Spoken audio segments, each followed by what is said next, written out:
motivated. We all need a little motivation. Money keeping her motivated. We all need a little motivation. Money keeping me motivated. We all need a little motivation. Money keeping her motivated. We all need a little motivation. Keep all the real motivated. Keep all them little motivated. Maybach 600, it drove her crazy. Sure they gon' do it, she motivated. I've been neglecting the rover lately. I've been neglecting the sober lately. What's going on, everyone? Welcome to another episode of the Smooth Podcast. I go by the name of Ray Lell. Here to the left of me, I have two individuals I've known since I was in high school.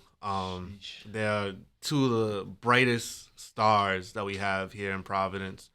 Two creatives that I look up to, that I'm sure everyone in some facet looks up to, for more reasons than one, and we'll dive into that later on in this podcast. Sabrina and Jay, what's going on? Hey, thank you for having us, Rael. You ain't lying. We've known you since you were like 15. Yo, which is, you put that in context, like, that's wild. Yeah. That's We knew you wild. before you were outside. Right. Nuts. So before we get started, I actually have an interesting story about, or half a story, but Sabrina was actually there the second time I got behind the wheel of a car. You kind of didn't get behind that I wheel, heard dog. this. And so I was driving a friend's mom's car at the Yeah, it was time. his mom's, yep. and it actually went into No, the you front lawn. went into the front lawn. And she was there to witness that. So long and behold, like I said, You've come far. Yes, I can actually drive straight now, so it's very well. Now Nasty here, I knew him as Jay, knew him as International Nasty, knew him as, the Block Star. Expressions, Jay. Yes. And so, it's kind of dope to see them bloom as they're blooming. And I'm sure that they kind of get a kick out of seeing the little Ray guy kind of do his thing as well. Absolutely. It's amazing what you're doing. One of the most consistent. Absolutely. You know what I'm Smooth Sundays, running. I appreciate that. Running. Most I'm consistent. proud of you. Yeah. So let's get Hold into... up, before ahead. we get into that, Yep. because I always say this, right? So this, I mean, I've said this to you before too. It's funny, man, because everybody who was around when you started, you know what I'm saying? When you was like, there was like the top promoters and Rails helping on the parties, you outlasted all of them. Yeah. Like, you know what I'm saying? Yeah. And that shows you what consistency will get you. So. Right. And I always tell you that. Right. It's crazy to see. I definitely appreciate that. It was funny because leading up to the start of this podcast, the Smooth Podcast in general, I had lunch with Jay, and it was about a 2-hour lunch. Always. So I wanted to leave a little breathing room before I got him onto the podcast, because I just had a long conversation with him. Life And talks. and then he brought up an interesting post. I don't know if you want to explain the post. You could say what the post is. So basically the post was pretty much like, I appreciate all the podcasts reaching out and stuff like that. But like, Sabrina is, if not more impactful, just as impactful as me. So like, when you guys are reaching out to me, make sure you reach out to the other half of the foundation of this whole thing. And for whatever reason, I got to be honest, I don't know why that never occurred to me. And it's not like a slight, because if you bring Sabrina's name up, it holds the most weight, That's right. like of being consistent and laying a foundation that you guys both are thriving in. What do you think it is about, people reaching out to you as opposed to reaching out to you guys as a conglomerate? I mean, for me, I think it's very layered. You know what I'm saying? Like obviously, I think one portion, like the easy portion, can be like, oh, you're the DJ, everybody sees you, whatever. But then I think part of it, from my standpoint, I do think it's kind of like disrespect, because, like, when I said that, I'm like, I see several conversations all the time, and I don't even know if Sabrina feel like this. So I'm just saying, this is just me. Mm-hmm. Like, I see like a lot of conversations and people's talking about people. I'm like, like, these niggas not even putting 150 people in a club, and these are the people y'all are talking and arguing about and doing all this, and it's like, it's very easy to be like, how do I put this? Like, or Jay did this, Jay did that, whatever. Because you seeing me DJing, but like for me, like even when we start and stay silent, like remember, like I had the whole block start thing, but the perspective of what stay silent is wouldn't be what it is through if it wasn't the conversations that me and Sabrina was having. Right. Because I was approaching this promotion and digital stuff from a whole different perspective. You know what I'm saying? So yeah, I have my years in the game before Stay Silent, but a lot of the conversations that me and Sabrina was having is what shaped this whole new direction of even what I'm on individually as Where's Nasty and then collectively as Stay Silent. But I think a lot of it is like, yo, like this game is dominated by dudes. You know what I'm saying? Like if we keep it in a being in a city right now, I mean, like, yeah, you have Jen at the district Jen that owns the district, right?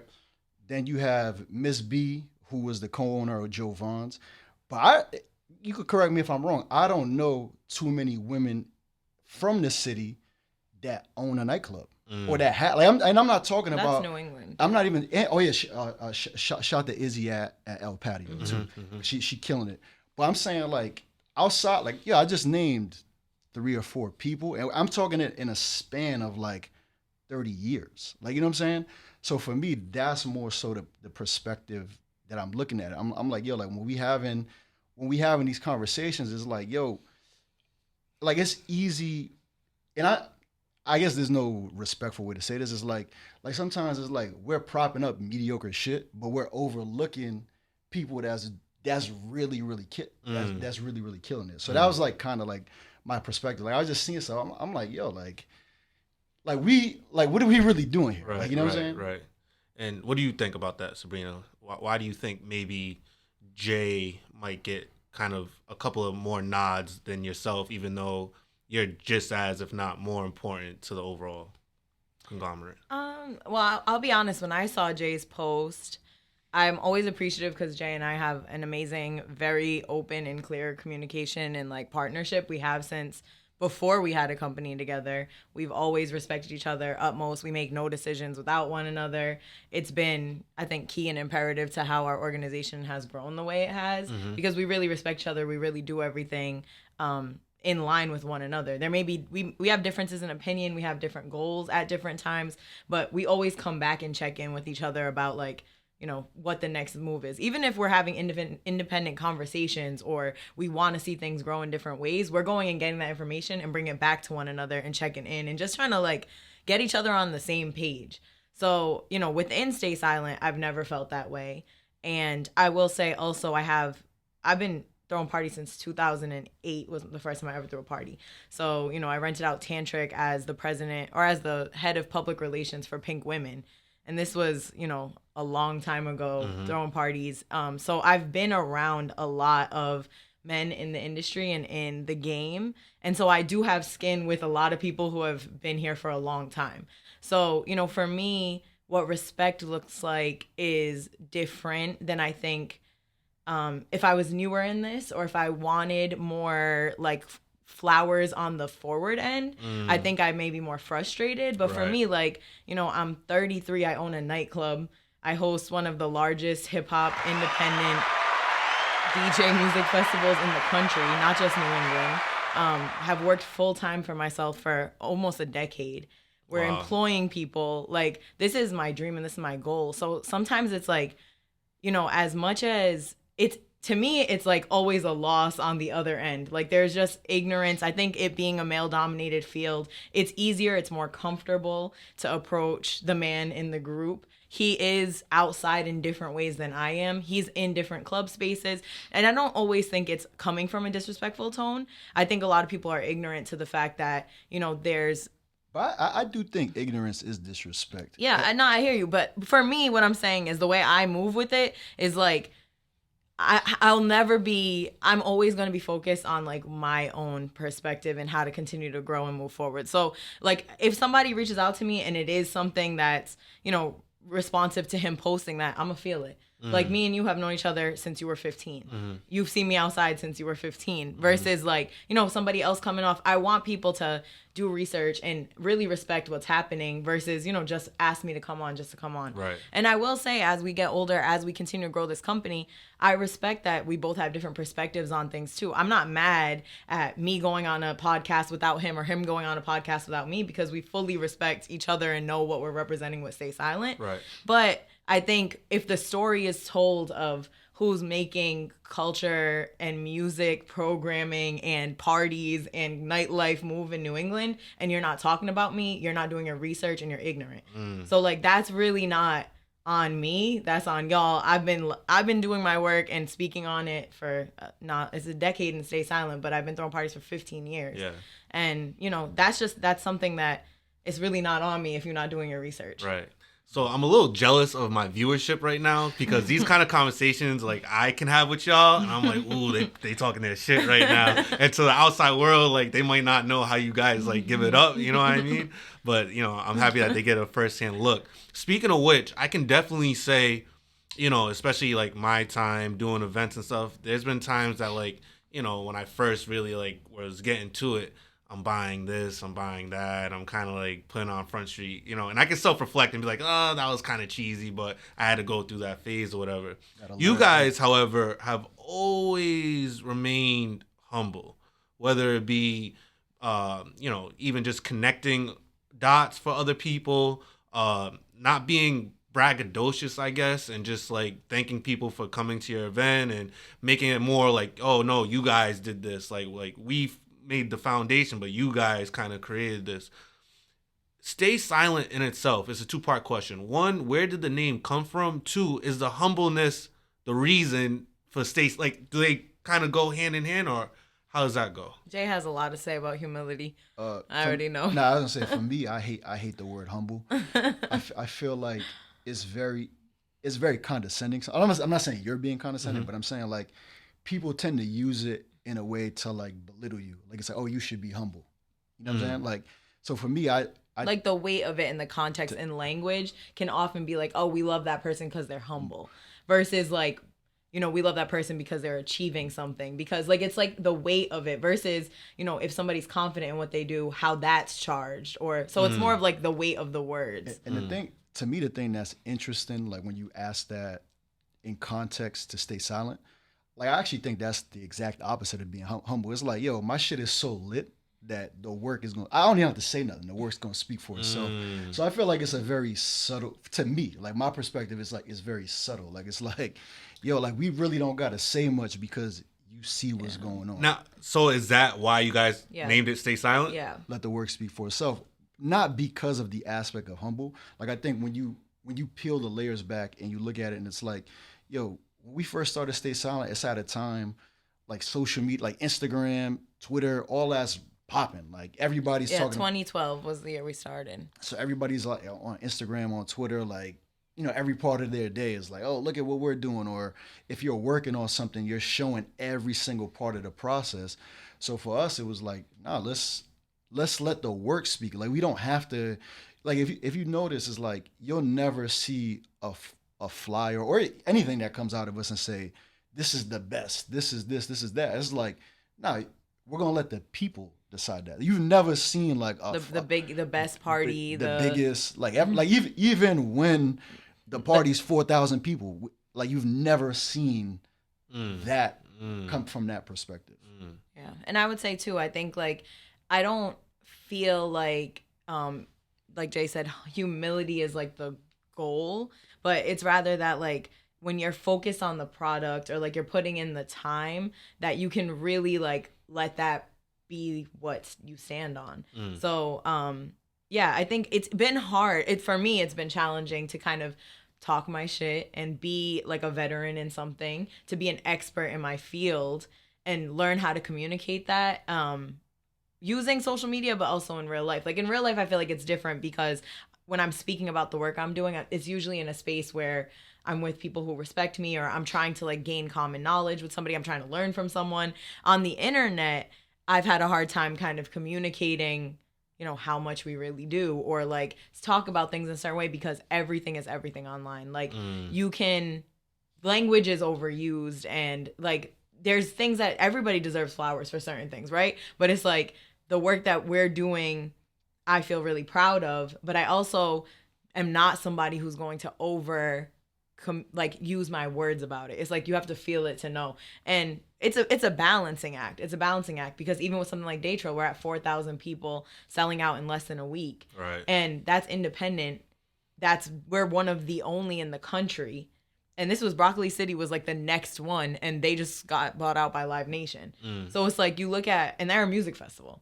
So we have no headlining acts, like things like that. When we look at the country and I really crazy, zoom dude. out, That's crazy. I'm like, yo, I'm so proud of the work we do, but does a post where I say that do anything, or do I continue to like move? So I'm always in a balancing act. I know Jay we've been talking a lot about this, like how we talk about what we do it's a challenge. I think for me, like in the last year, like I had a turning point, like when I was DJing Duce Palooza, and we did the Barclays Center, like they sold out, like whatever. I'm DJing on that.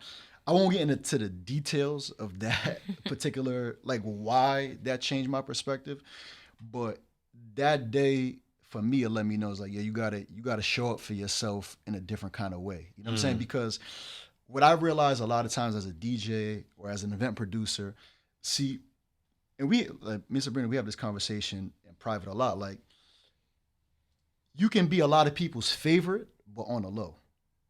You understand what I'm saying? So, you know, when I go out and I talk to people, yo, you my favorite DJ. Or I talk to promoters and I talk to this. It's like, you know, like, and they got their people that they rock with. And I understand that it's a business, but they're like, yo, it's nobody that's giving it up like you right now. You know what I'm saying? And I'm not saying this is just Rhode Island. This is right with many promoters across the country, or they see stuff that Stay Silent's doing. They saying, yo, man, like, nobody's designing like we y'all. just showed this to Def Jam. We just brought this to the meeting at Sony. We just, like, the shit that we're doing is on mood boards, and we're just like trying to understand how to even talk about it. So this is these are real things that's happening, and then certain situations. But then when certain opportunities arise, that's not the energy. You understand what I'm saying? So like for me, is like what I realize is like I see a lot of different people across the country that are with a lot less in their arsenal are being able to get a lot more visibility because of the way that they talk about Perception. themselves. So like when you talk about like the word humble, and this is part of why I don't like the word humble, because I feel like as New Englanders, we kind of always approach all of this like from a very, like, it's like, oh, like we like the little cousin. Like, you gonna keep it cool. Even if you're fresher than your big cousin, you're not gonna snub on him. You're not. But it's like, at what point do you start to walk different? At what point do you start to say, now we're not just like on some little shit. Like, put us against anybody and we really go toe for toe. Not on no disrespect. Not because I'm better than you, but because I'm working at my best. And like, how do we continue to grow in a place where it's like I can't talk about my best without making someone else feel small. That's not the way we have to function. So I'm just going to interject real quick. It was funny because I was actually having this conversation this past weekend, and pretty soon I'm going to move into a space where I'm going to be detailing certain businesses I'm doing, certain real estate stuff I'm doing, and I'm going to be, giving the numbers out, percentages out. And then, there's people that are like, oh, but, they're going to think that, you're shitting on the little people or whatever. And my answer to that was like, if that's the case, this content is not for them. Like, I don't want to be talking to people that feel like that's where my heart is, right?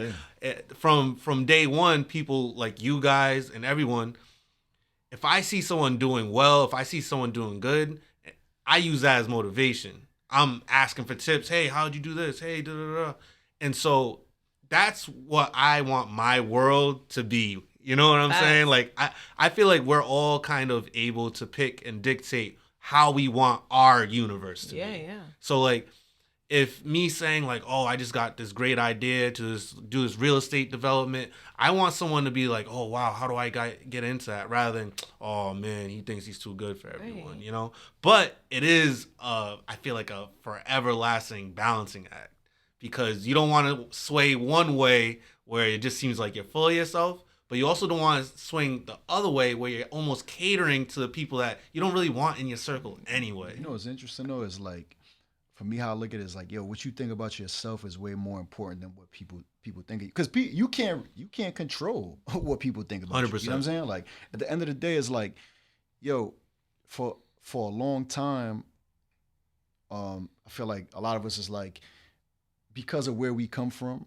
like we're scared to show the fruits of our labor or our success, because it's like, yo, we not trying to offend anybody. Then you like if one thing that I realized, bro, like in the last like 2 or 3 years is like, yo, we gotta live this shit to the fullest, dog. Because it's like, yo, like before the pandemic, like, you know, in the type of business we're in, it's like, yo, me and Serena, we don't have no other job. This is our job. Like, you know what I'm saying? So like when you're an entrepreneur, it's very easy to be like, yo, you know what? Like I got this crazy play coming, so I really can't do this for myself because I don't know if it's gonna slow up. You know, like you never really know. So you're always pushing Taking things back. risks, yeah. You're taking risks. So you're like, yo, you know what? Like I really want this car, but I won't get this car because X, Y, Because Z. that $50K in the bank might be the difference between us eating for the next year or not, or whatever it is. And then it's like, yo, bro, like when you sat in the crib for 18 months and you just bought a club and you paying rent on this club, The whole time the pandemic happened. but you're not making no money, bro. It wasn't no, you know, obviously it's like people sending support and thoughts and stuff like that, but I mean, yo, like wasn't nobody paying them bills or being like, yo, hey, Right. like, you know what I'm saying? And so, just so my viewership knows, do you want to just detail, pretty quickly the process that you went to acquire your own nightclub, and the time that you did it was kind of unfortunate at the moment. Yeah. At the moment, Yeah.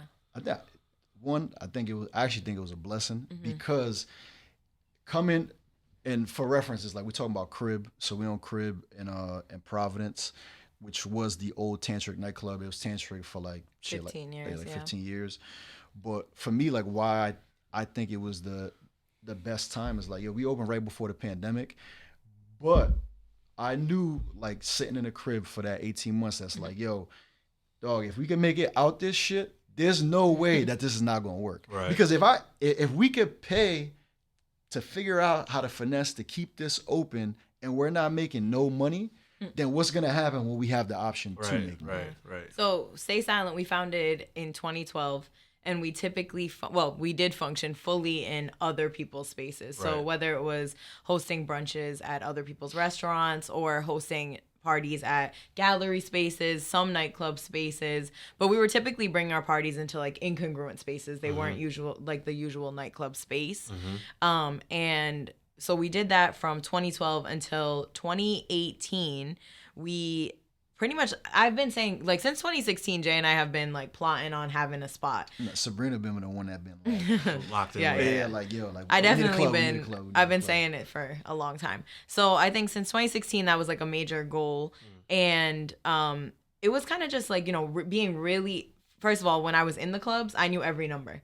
So like, regardless of what was happening, I knew everybody who came in through the night. I knew the number at the door. I knew the numbers at the bar. I knew the best-selling alcohol at the bar.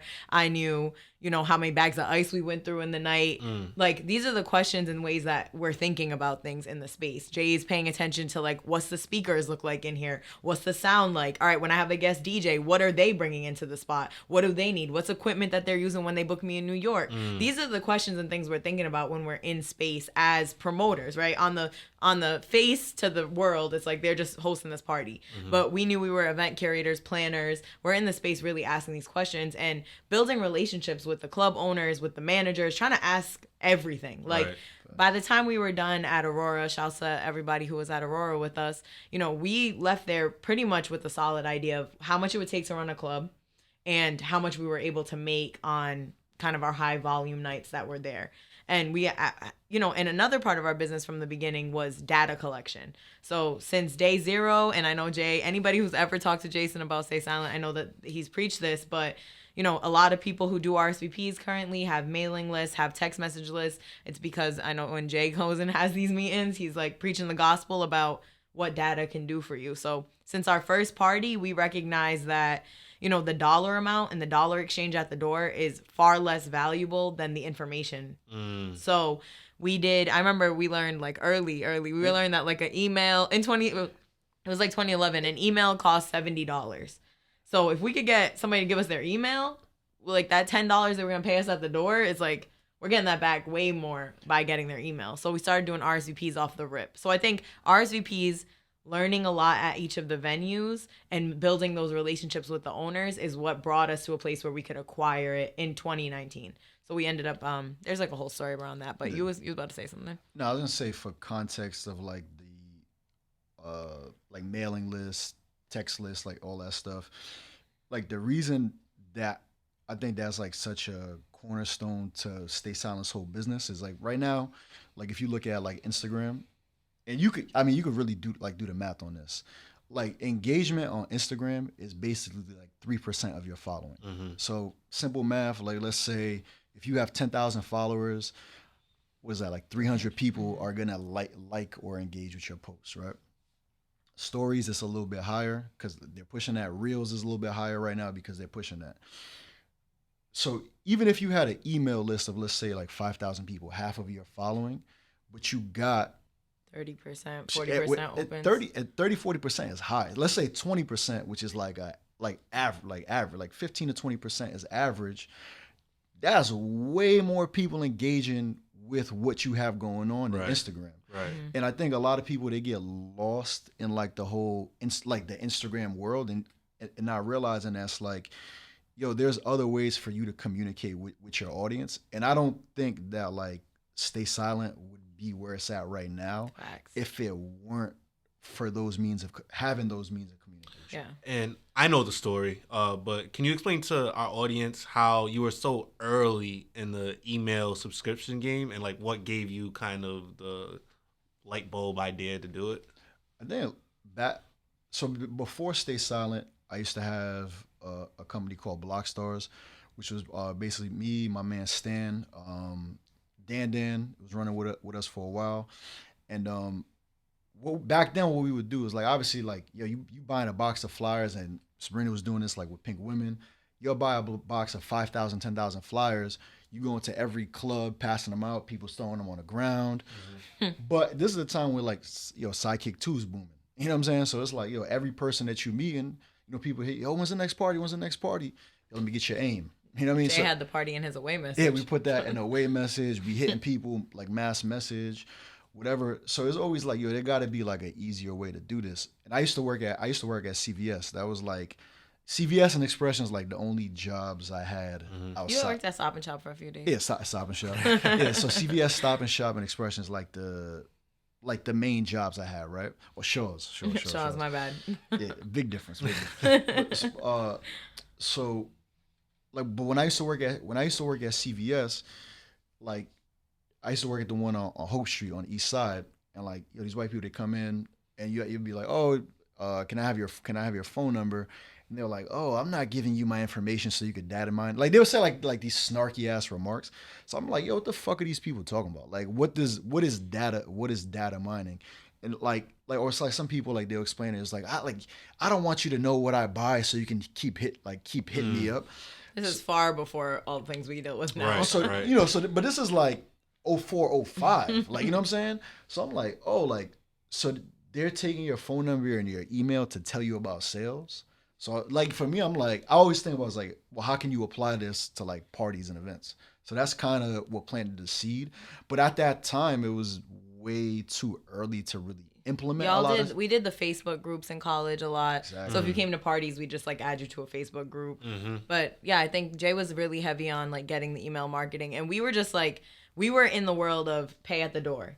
So as soon as we were like, all right, if we could get people in for free, and just teach them. Like, it was literally a teaching process. Like, I remember the first party, I literally had to be like, all right, this is how you RSVP. It's on this website called Splash That. You go to it, you click this RSVP. It was just like a process. And the first one, we got like 30 RSVPs. I know as soon as people start to understand, like, we had to be strict too, because, right, there'd be nobody in the party. There'd be a line, but nobody RSVP'd. And of course, you want to be like, yo, just let them in.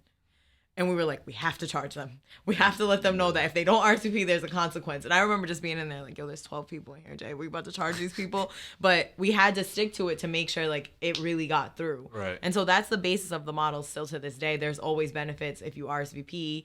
And even like for Day Trail, even for like something as simple like current day, Halloween, right? We just posted the flyer today on Instagram and we have like less than 100 tickets left.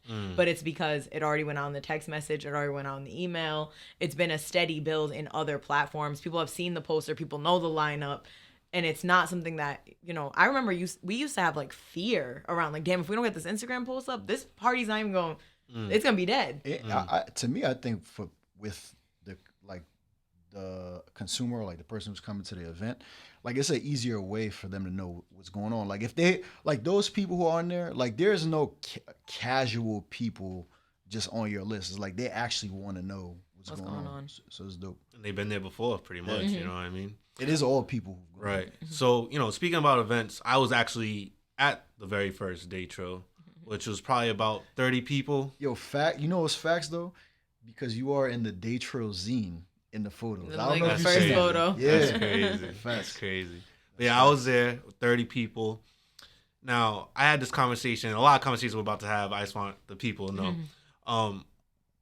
Was that a major letdown for you guys? And if so, like, what did you learn to adjust to? Or was it something where it's like, we're going to keep doing this until everyone else catches on? It wasn't a letdown at all. Like, we didn't go in, when we founded Stay Silent, we started this, like, we really didn't come into it expecting to be, like, booming. Because we knew what we were trying to do was different. And, you know, we had been traveling a lot throughout college. Right after school, we went to, like, D.C. a lot, Atlanta, New York, Philly. So we were just, like, really interested in being outside, seeing what other cities were doing, and just really wanted that at home. Like, that was why we wanted to start doing some of the stuff. It's like, yo, people are doing an art gallery, they're doing a brunch, they're doing, like, what is going on? And here at the time, I think nightclubs were so far behind what we were on, right? We had been in the mixtape era, the blog era. We are already out of college at this point, and we're like, yo, we still have dress codes out the ass. Like, we still have all these things that just felt so disconnected from what we did. We were lucky enough that college parties when we were there were huge because we were so active in the college party scene. But, you know, once we graduated, we were like, damn, it's the same shit. Providence, like, we can't even go out without having hard bottoms and just, like, not even feeling like ourselves. We're not going to hear the music we want to hear. We're not going to deal with the things we want to deal with. So when we started Stay Silent, we had that awareness. And so, you know, Day Trail came the first summer we had Stay Silent. We put a bounce house in a parking lot. We set up a game thing for NBA Jam. Like, we didn't know what it was going to be. Super Nintendo and all things that we know at this point, like, that shit would get broken in 20 minutes out of Day Trail now. But, like, you know, at the time, we were just like, yo, let's throw shit against the wall. And everybody who came were real friends, people we really fucked with. And people were in there like, yo, what time is this over? I'm going to tell my homie to pull up. Like, people were excited about it.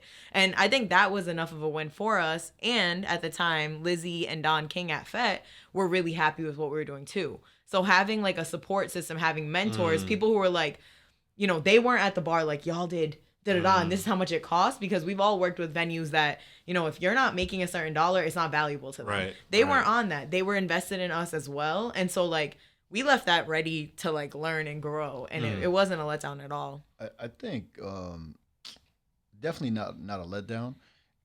I definitely got to big up Don King, because I think if it wasn't for him, like, you know, like Don King, he owned Black Rep.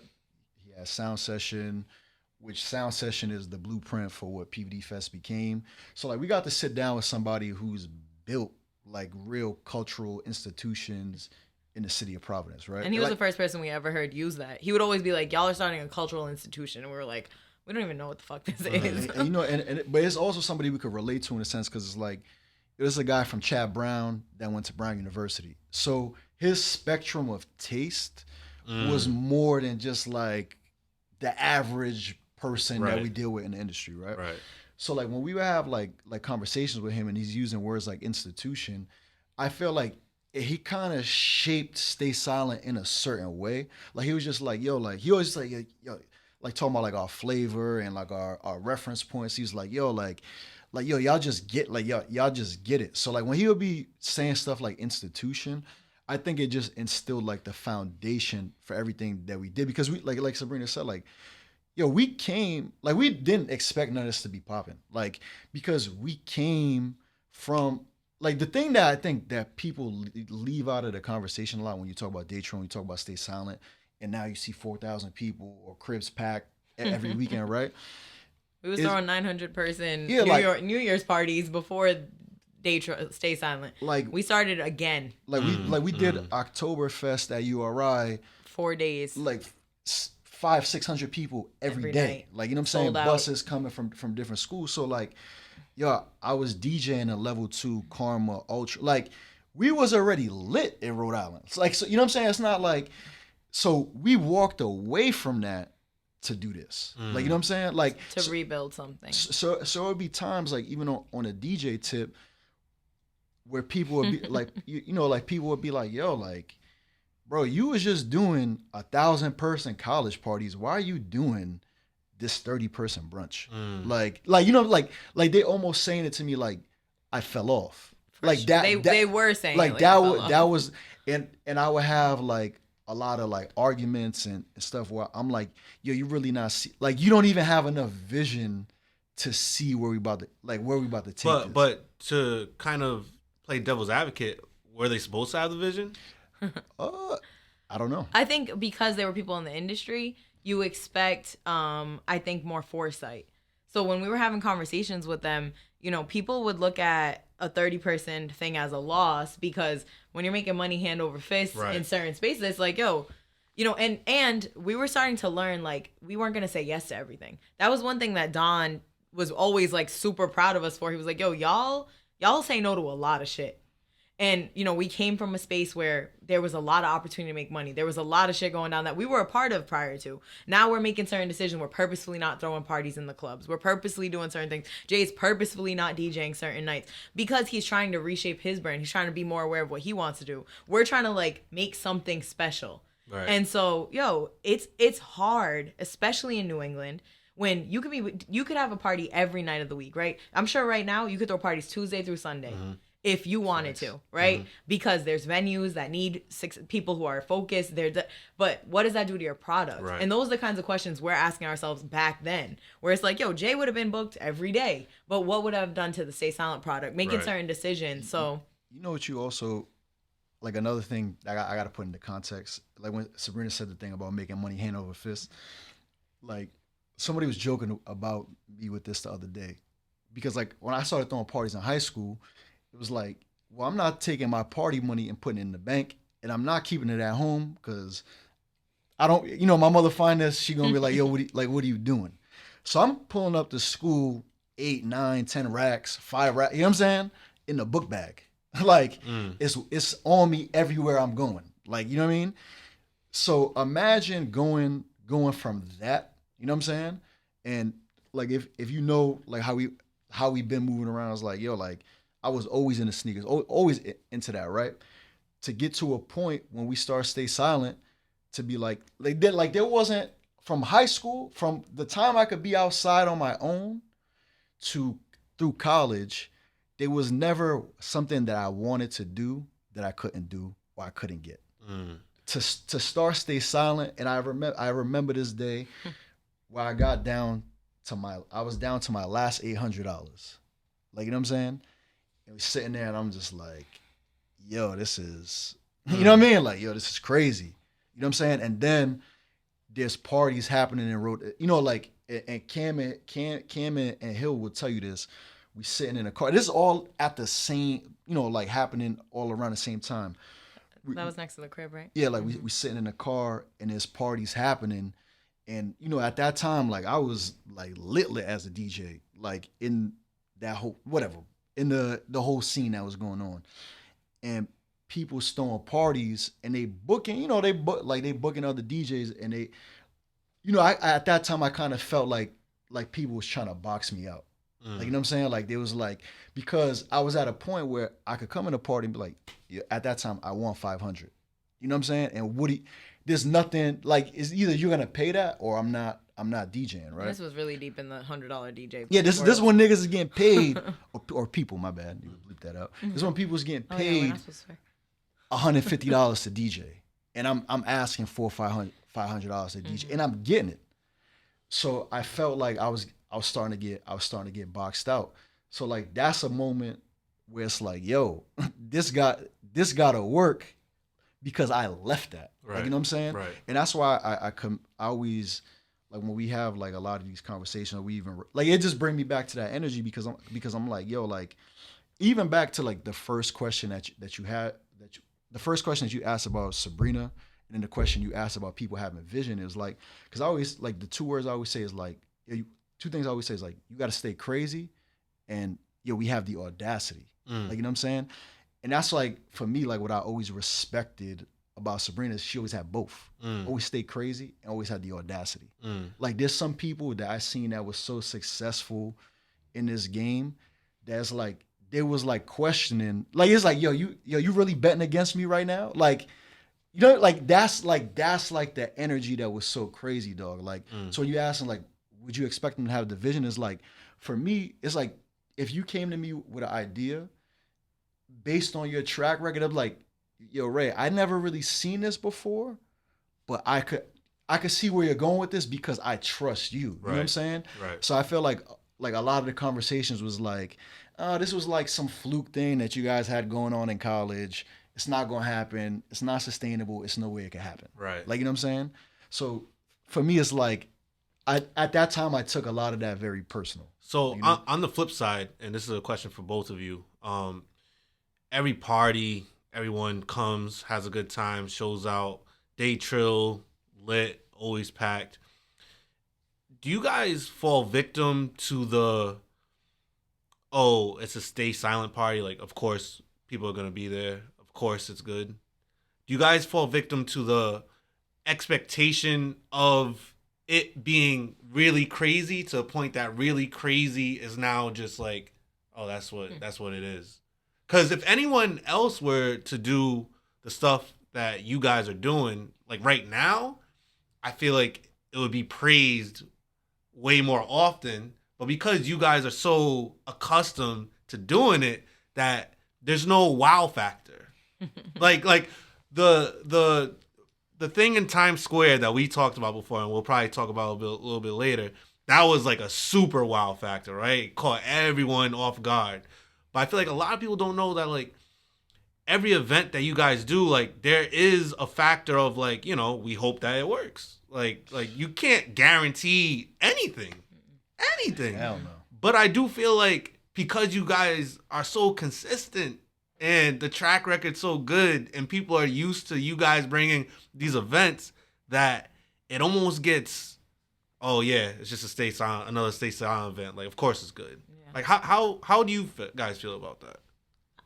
I think that's the best problem in the world to have. If that's it, like, to me, the fact that 250 people on a consistent basis choose to come to our parties, like, and if it's consistently good, I think people in New England deserve a consistently good time. I think that people should expect that. And I think that they should ask why that's not happening across the board at venues or by DJs or all of that. So to me, like, if that's the standard and that's what people hold us to, like, hold us to it. If it's regular for you, it's because we do a damn good job. Yep. And like, I just can't even, it's a great problem to have because, like you said, on the back end, like, we really count on all of those people to show up for us. So, we work just as hard. It would be one thing if, we weren't working on the back end and it was just on some automatic. It's not on automatic. Mm-hmm. Every week we have design team meetings. We're thinking about posters. We're thinking about how the language is. We're thinking about what DJs to bring. We're traveling to go listen to other DJs. We're still trying to keep the fire alive in ourselves. Mm-hmm. So to me, like, every win, whether it's praised publicly or not, it's like being in a room and seeing 250 people walk through a door and we own this club. Like, you can't take it for granted. And I just don't even feel like, I don't know. It's like people being like, oh, LeBron put up 30. It's like regular. It's like, okay, cool. Like, he's still LeBron and he's still doing, I like, for me, what I would say is and DJ Diamond's uncle, DJ Baby T, said this to me one day when I asked him a question. Say, yo, you gotta respect the game. And like basically saying is like, because when your time's up, your time's up. So you need to treat this with respect. Cause there's a lot of people who's like, you get everything that you ask for, and it's like, I don't have to do this because whatever. Like, so for me, I think the process of everything we're doing is like, I mean, people don't have to come and spend they free with you, they $10 with you, they 15, they don't have to. Like, there's a lot of places that's free and empty. Like, you know what I'm saying? So for people to come and they spending whatever they spending to come their to, attention, even, like, you know what I'm saying? We don't take that for granted. You know what I'm saying? Like, I think that is something that's like, yo, like I always say this, even like on the DJ tip, like, yo, it's a kid in a basement right now that's waiting to bust your ass. Like, you know what I'm saying? That's like, they ready to be like the next, Where's Nasty, the next DJ Diamond, the next DJ Lefty. Like, you know what I'm saying? Like, so if I was to have Stay Silent and bring it to the stock market, do you think, or not do you think, would it be evaluated at 7 figures? You talking about like what's up, 7 figure, $1 million? Yeah, yes. Oh yeah. It's a claps. You guys don't have the head for it. It's a claps. And how long ago, if you know, like, did you kind of like go over that threshold, and was there any additional conversations had after that? Well, the thing that you with evaluations is assets, and also like how they do it. Like, for example, like when they say like, oh, this company's worth $1 million, that doesn't mean that they have $1 million. Or gross $1 million. It's like, depending on what industry you're in, it'd be like, oh, it's 10x whatever your revenue is. Or IP, assets. So I think like for us, when we realized that we had a viable company that was something that could keep us fed and we could begin hiring people, it was probably right before the pandemic, the 2019, like when we purchased the business. Just the function and having to go to buying crib, you know, we were unbankable, even though we both had over 700 credit scores.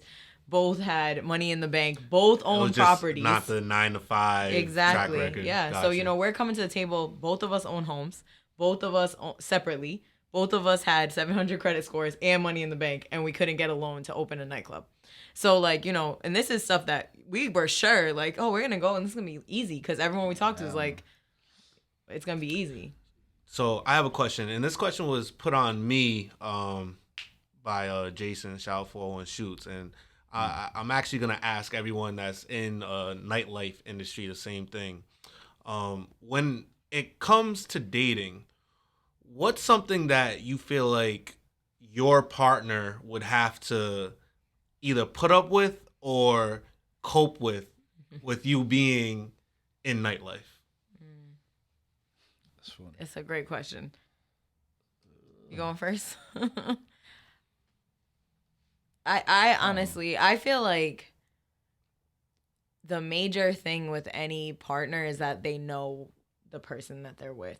So, like, you know, in the spaces that we're in, I don't think either one of us buy into the attention economy. We just don't. Like, if you're in spaces with us, we're not trying to do the most. We don't need to be surrounded by the most people. And so I think that also shields us from certain eyes or energy or perspective. So because of that, I'm not as worried about people not being jealous, or because that's not really how I move in a space. You might come into a space and not even know, like, I own it or run it. And he's the DJ, but he also isn't up there, like, talking shit like that or popping bottles or surrounded in a certain way. So it's like, I think just our personality types, like, if you know us, you know that this really is, like, a space for work and for passion and for connection. But, like, for me, it's just another realm for work. So if you can understand and respect that this is work, and maybe somewhere that the people I love count as a social space, that's a hard thing to navigate, right? For me, it's work, but I've been very clear about setting boundaries with all my friends, even, not even just people I'm dating. Like, it's like, we're in spaces and I'm like, yo, I love you, but, like, you can't be lit like that. I'm definitely not drinking in this space. So having those conversations and really being like, if we want to go out and enjoy ourselves, I'm sorry, it can't be my night.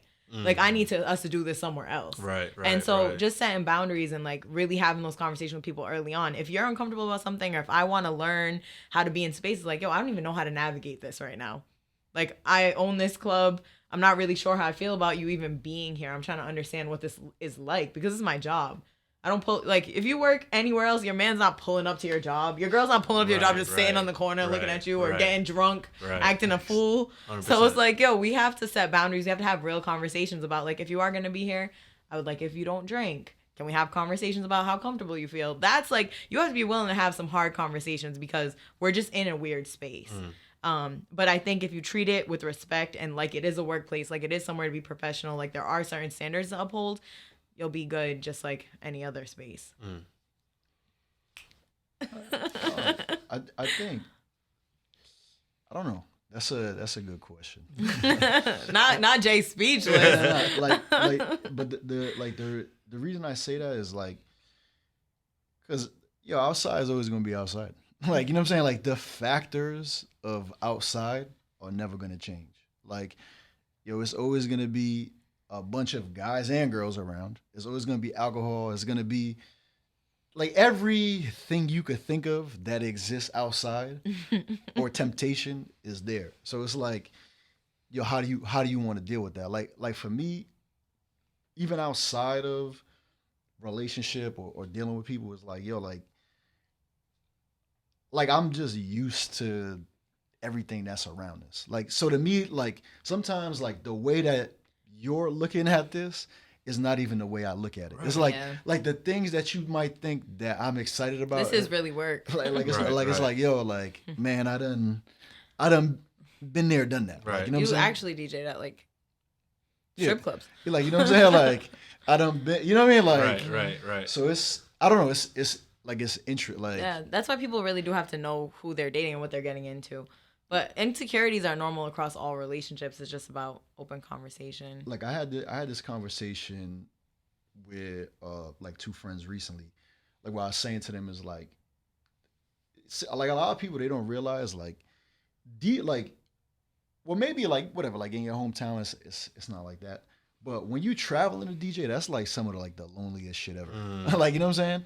And I don't think people look at it like that. Like, people see it like, yo, bro, like, oh man, you doing Henny Palooza or Duce Palooza, and you over here, you in LA, you in Atlanta, you in DC, you with this rapper, you with that rapper, and it's like, yo, boy, like I'd rather be with my people doing. Right. Like, you know what I'm saying? Right. And I don't, but that's not people's perception. Like the same thing with so you gotta think about it, is like even being in a club, like, I'm not getting home at fucking 4:00 because I'm out sneaky linking. Like I'm getting home at 4:00 because I gotta wait for this shit to close. Like, you know what I'm saying? So that, like, you know what I'm saying? Like, I feel like most people who don't work in this industry, like they don't, maybe if you're still at the promoter level or the DJ or like DJ level, was like, even at the ownership level, it's a whole different game. Like, you know what I'm saying? So it's like, you're gonna have to deal with somebody that just gets that. You know what I mean? And maybe not everybody's built for that. Or have the patience with each other until you get that. God bless. I think I'm going to take two answers that both you guys took and combine it into one. I like the know your person, right? Because it kind of doesn't matter if it's nightlife or it's a different environment. If they're, a piece of shit, then they're going to be a piece of shit. So it's like, know your person. And then another thing is just like, making them share your perspective with them on what's going through your eyes. Like, cause like you said, like they're seeing the whole event and the whole club or the whole concert in a way different mindset, way different eyes than what you're seeing. So that's pretty impactful. So I have a couple questions here that I'm gonna ask, and we'll go Sabrina then Jay.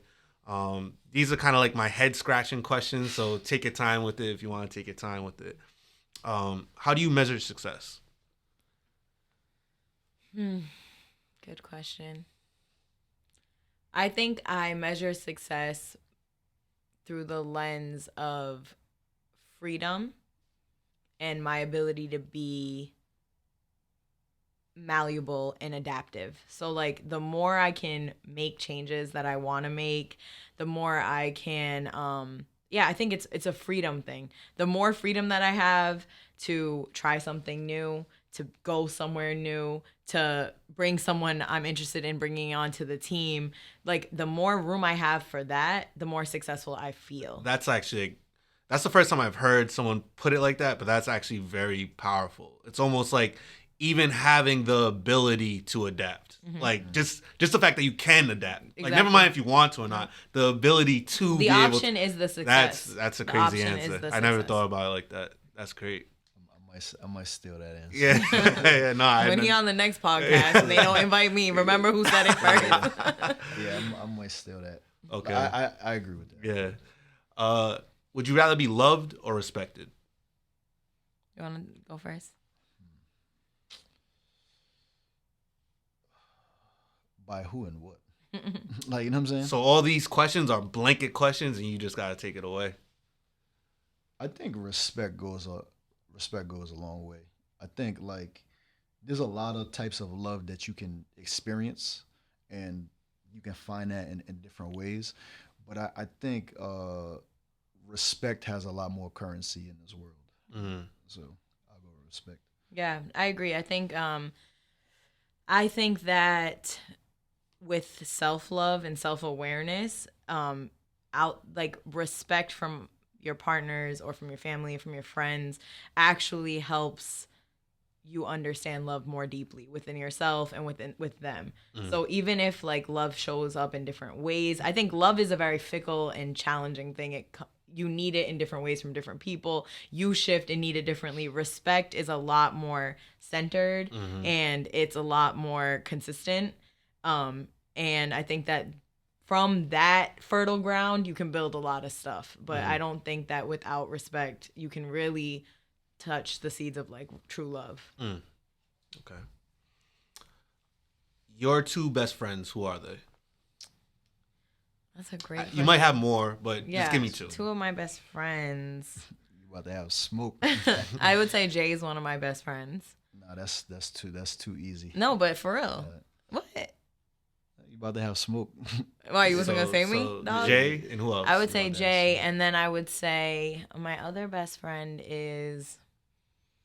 Oh, this is a really hard I one. told you. You about to have smoke. You want to take Jay's back so you can use... No. I would say it's Jay, and I would say it is... Yo, you really got You me. about to have No, smoke. there's none of these other questions. I don't care about no promoters, no club owners. I don't give a fuck who I'm pissing off. But my friends, I honestly can't pick You gotta pick one. another one. Jay, you got two? Do I got to? Yeah. I don't do best friends. What? I don't. I'm definitely your best friend. I don't do best friends. He doesn't do best friends. Two people that you care about dearly. Yeah. My mother. Okay. You gotta say your mother, right? I don't know. I feel like that's like a lot of pressure. Yeah, you know what? I would say I can't answer that because I really am somebody who's super invested in my relationships. And So this is just half of the question. I have a whole nother thing. So if y'all could just give me two best friends. But for real though, Yeah. I really don't do best. Like I don't be like, oh, this is my. Give best me friend. two people that you guys each care about. That's it. Blanket All right. statement. So I'll say Hill and Ballendorf. Hill and who? Ballendorf. Okay, Ballendorf. If I was to go to Hill and I was to go to Ballendorf and I was to say, what's the biggest thing that Jay needs to work on? What would each one of them that's say? a great one. I got my other person now. Well, that's a good question. I don't know. Like This is an excellent question. for me, I think like one thing would be is like I really don't know what Ballendorf's perspective would be on that. To be honest with you, but maybe somebody because like I could probably on both hands count the people who have like seen me cry, right? Mm-hmm. And Hill maybe has seen that twice, and I know Hill like We're at like 15 years. yeah, like shit. I know Hill high school like type shit. You know what I'm saying? So I would say that like maybe just letting that energy go. You know what I'm saying? Not building it up. I don't even know if it's building it up, but just being able, like, you know what I mean, just being able to Show that side. yeah, exactly. I think like the because like the biggest thing that like people always like say about me, like whatever, what I always hear is like, oh, you're very mysterious. Like they don't really know. And to me, I really don't see it. Like I'm just like what do you like? I feel like I'm very like outspoken. I'm always saying how I feel about things. So it's like that's kind of like weird, like kind of weird to me. You know what I'm saying? Mm. But I would say maybe that. Okay. Yeah, And so now- mine are Jay and Tiara. Okay. She was my first person I thought of too, just for the record. And now, what would each one of them? I tried to give you a cop out. No. What was your cop out? You don't do best friends? That's a lie for me, though. I'm not gonna lie on this podcast. What would each one of them say is the biggest thing that you need to work on? I think both of them would say the same thing. And I Oh. think they would both tell me to not give a fuck what anyone else thinks. Mm. And to Big just facts. keep, just stop, just do me and not care what other people think. Mm. Okay. Am I right? Next question, I agree with that. and each one can take a turn answering it. What's something that you believe in that you feel like most people don't believe in? No, God. Please don't get Jay started on this, yo.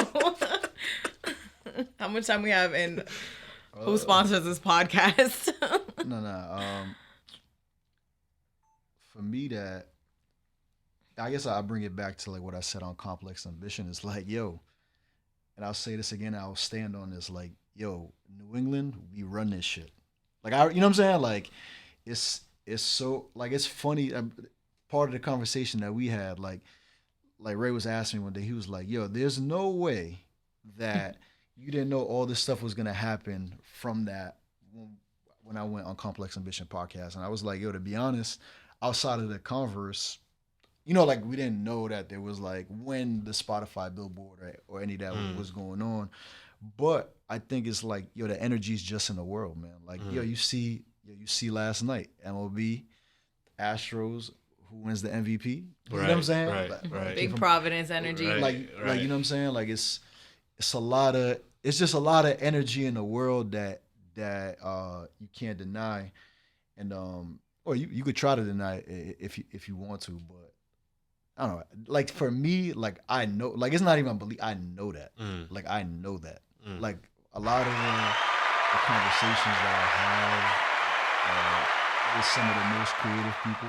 You know what I'm saying? Like people who have influenced all types of things on a mass scale in culture, and their perspective and how they perceive myself, my friends, things that we're doing, or people in and around the New England region. Like I know. Like I you know what I'm saying? They're not gonna say it in public, but when that when that interview happened, like the people who were engaging with me saying like, yo, you're not bugging. Right. You know what I'm saying? Right. So Right. Yeah. I'll stand on that. That's a great one. And one of your least controversial takes. I think for me, it's that I truly believe that everyone deserves a second chance. And it's something I actually believe. I think that when you've experienced like deep pain from people that you love deeply, you start to look at the world differently. And so I believe that you can love people through extremely challenging things. I believe that those people deserve to have peace and be loved even after they've done the worst things in the world. So I think that yeah, This shit is deep, man. I mean, it's real. So that's where I took the question. But I think that everyone deserves a second chance. Yeah. Yeah. When it's all said and done, how would you like to be remembered?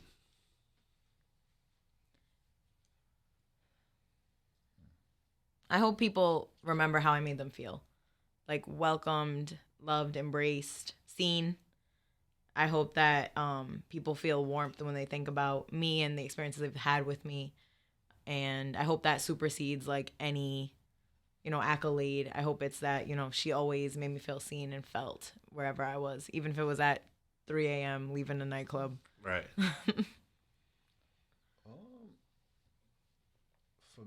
I think for me would be just like supported. Like, you know what I'm saying? Like, there's a lot of people that the conversations I have with them is like I believe when nobody believes. Like, you know what I'm saying? So for me, it's like I would just want that. It's like when there was nothing of value or exchange, it's like, yo, You had faith. I had faith and I believed in it. And I would say that I'm not saying that like just like in like a party sense or like just in like whatever you got going on. Like I feel like that's what I am for a lot of people. It's like, you know, it's like I'm always gonna give them like that push. Like it's just like, you know, give them the audacity. Like, you know what I'm saying? Right. It's like, you could make this shit happen. Right. Like regardless of like what that is. Right. Now, do you guys have any questions for me? Not putting us on the spot, Rayo. I got one for you. Do you think, like from where you started at, right? Did you think it's and I don't know how much. Well, I won't say like. I know that like you're about to come into big opportunities in the nightlife space. I don't know how much is out there already. Mm-hmm. Did you think it was possible to get to that place? So when I first started, it was with Tough Tunes, as you know, shout out DJ and Drew.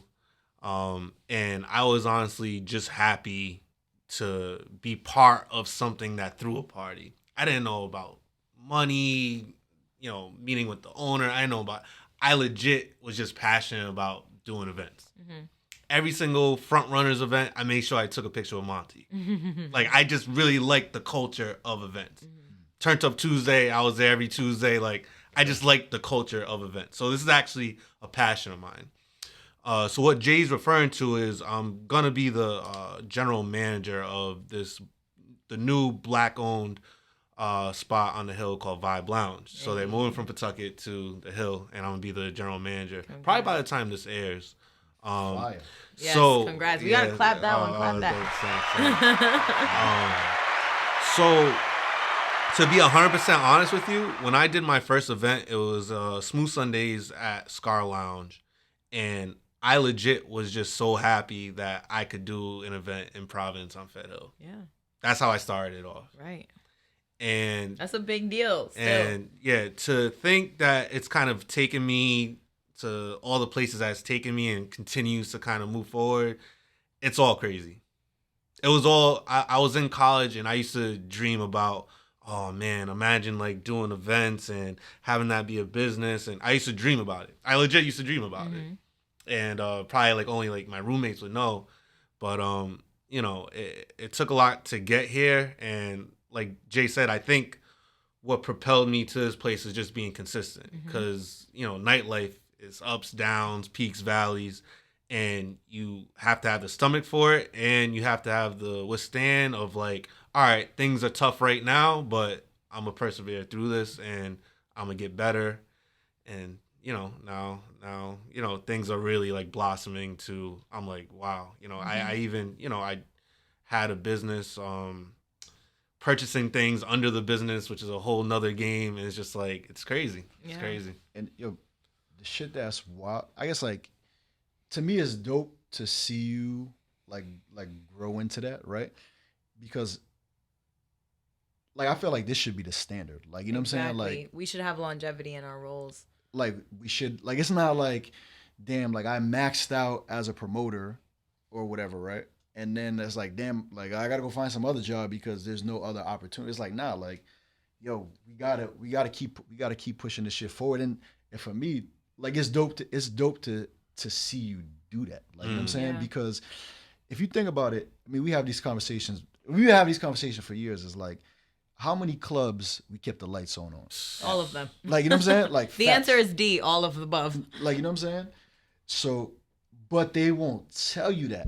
Right. They won't, like some of these people that own these clubs, they have no fucking idea what they're doing. Right. They have no idea. Right. And these promoters that they treating like shit. Now we also just need to reclaim we have to, if you are a promoter, that is such a base level thing. So if you are a promoter where your job is to get bodies in the room, that's one thing. But if you are not a promoter and you are an event curator or you're an event producer, you're in event production, don't let people call you promoter. Reclaim the word. Tell the club owners, tell the board of licenses, I'm an event production company. This is what our name is. This is what we do. Because it is almost just thrown around like it's, right. And when we were 16 and Jay was getting 200 people in and getting paid for a number of people he got in the room. Oh, never. That's never. promotion. I'll say this.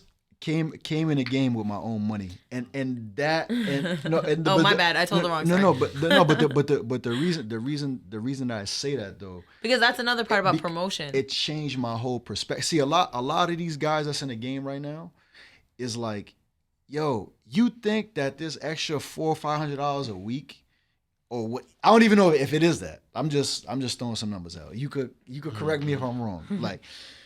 But some of these guys, they think that this $400 or $500 a week that they getting working under another promoter or another club, it's like, oh man, I could get some of Mary Jeans, I could get this, I could get that. And it's like, yo, it's so much more to this game than that. And when you start, and that's why I say the thing about coming in with my own money, because for me, that set the standard. Right. It's like, yo, why would I go promote your party for 10 cents a head? And he knows who I'm talking about. Why would I go promote your party for 10 cents a head when I just threw my own party and I made X amount of dollars? To that point, tough tunes happened. Then I went to college and things of that nature. And when I came back, I took a shot doing Smooth Sundays, obviously on a Sunday, but it was by myself. Right. Your own money, your own energy. And so from that point on, not only, because club owners talk, so not only did I kind of get the respect from owners, so like every club that I work with, I speak with the owner directly, but I also get respect from my peers of like, because you low-key get put in certain categories if you're known as a guy that has to be under 800 guys to do an event. Or if you're that one guy that can stand on his own and do your own thing. And that's why I always, it's so interesting that you and DJ work together till this day. I tell him that all the time. Because those are you guys are like man, I love y'all niggas. You know what I'm saying? It's like, so I don't know, it's just fire to see that. It's like y'all started with Smooth and just to where y'all at right now. It's like even where you taking it is it's a lot of conversations I'm having with him. I'm just like, yo, it's like, bro, it's like, yo, you that nigga, be come on, man. You know what I mean? And I think if we treat these things like curriculums, it makes sense if you came in as a promoter. There's no shade in learning from somebody else. 100%. But, use it as a curriculum. And when you're not promoting anymore, don't call yourself a promoter. When it is event curation, when it is event production, when you're planning out the way the lighting looks and you're thinking about the DJs and the set time, that is not promotion on its base level. So I think we need to give ourselves more respect. We need to give our industry more respect. And we need to treat ourselves like what we are so that can start shifting some of the language around what we do for other people. Thanks. I have a question for you, though. Shoot. Are you more Diddy or more Pharrell, and why or why not? Just as a blanket statement? Yes. Am I more Diddy or more Pharrell?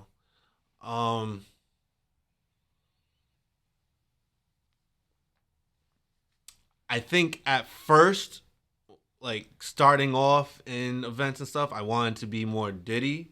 Now I'm 100% more Pharrell. I think that Pharrell might be able to get a handshake quicker from Pharrell than Diddy. I've always answered every single one of my DMs. If I can help out in some sort of way, I make sure I help out. And then I also, and this might just be my perspective, but I feel like I can fit and kind of be versatile in so many different crowds and in so many different rooms. So you're producing on Push's album and you doing some NERD. Right. Makes sense. And that's what's going to be the beautiful thing about this new lounge on the hill. Actually, for the restaurant side, we're going to have Spanish and soul food. Fire. Fusion. It's just going to be and that's what I am. It's going to be a grown and sexy. And so I just think because I'm able to narrate different rooms, I'd be more Pharrell. Fire. I like that answer. Yeah. I could see that. I'd be more Pharrell. So we do a thing here where we kind of let someone who's listening right now that just fell on their ass, had a major setback, things didn't go the way they want to. What's a message or what's a statement that you can tell these people to kind of motivate them to get them back on the right path?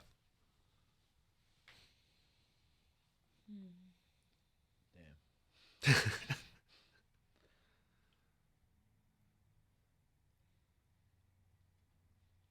tough one.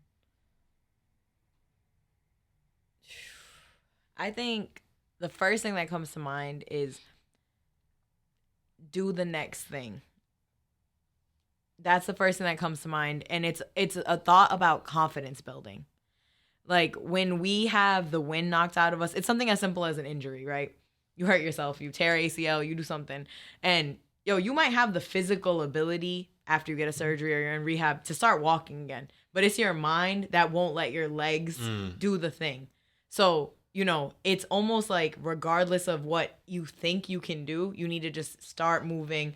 If you got to wear a brace, wear the brace. If you got to do this, have the support, use the support, but just start doing the next thing so you can start to build that confidence again. Right. And I think number one way to do that is keeping small promises to yourself every day. So say you have a major loss, can you wake up the next day and take a look at your finances and make yourself a budget? Could you wake up and make yourself breakfast? Could you call your mom? What are the little things you can do that say, I'm going to do this today? I did it. And start to look at your life as a done list versus a to-do list. Like instead of waking up in the morning and be like, damn, I had 30 things I was supposed to do. I didn't do none of them. At the end of your day, write down all the things you did do. And I think we'd surprise ourselves by how much we do when we still don't get to everything that's on that side. It's like, but I don't write in that, I dropped off that package. I went to the bank. I called my mom. I ate lunch with a friend. We look at it as like a box of failures. So start to build those small like trust points with yourself. And I think it's doing the next thing is easier. It's a confidence building practice. So that's the advice I would give. Say it's okay to not be sure or not know. I think like a lot of times we put pressure on being like, well, if I do this, then what's gonna happen? Or what if I? Sometimes it's like, you gotta just trust yourself and just know that whatever decision you do make, like that's the route that you're on. Like, because a lot of times, it's I know for me, like you be in a situation, it's like, damn, like trying to get caught up. Oh, should I did this? Should I did that? And it's like, yeah, that shit really don't matter as long as you didn't, as long as you try. Like we always. Like it's very easy to get in front of yourself or stop yourself from doing anything. Then before you know it, 6 months went by, 7 months went by, 8 months went by. It's like, sometimes like, you don't need to have this great master plan. Like if I'm being real with you, like everything that we're doing right now or where this going, like I always had a large idea of where I wanted to be in life. It's like, I'm like, oh, I want to be like Master P. I want to be like Dame Dash. I want to be like Jay-Z, right? But I didn't know how the hell I was gonna get there, but I felt like my interests and my passions and being connected to people who share those things is what gave me my direction. Even like full transparency. Like right now, I don't. There's places I want to get to that I don't know how to get Fact. there. Like you know what I'm saying? Like, and I don't even know if that's a reality. But it's if I look back at like I don't know like every few years of my life where I have had, whether it's level of success, happiness, or whatever, that's come from just, like just being, like I didn't know that was the direction, but it just come from just being around the energy and being outside and engulfing myself in that. So like sometimes it's okay to just not know. It's just like, just put yourself in that energy. Well, I want to thank you guys for coming out. This was an amazing conversation. And I'm so happy to have you guys here. I'm so happy to see what you guys have installed for us in the future because you guys are a long way from being done, God willing. We appreciate you so much, Ray. Facts. I'm proud of you. Thank you. For everyone out there, stay smooth. I'll catch y'all next time.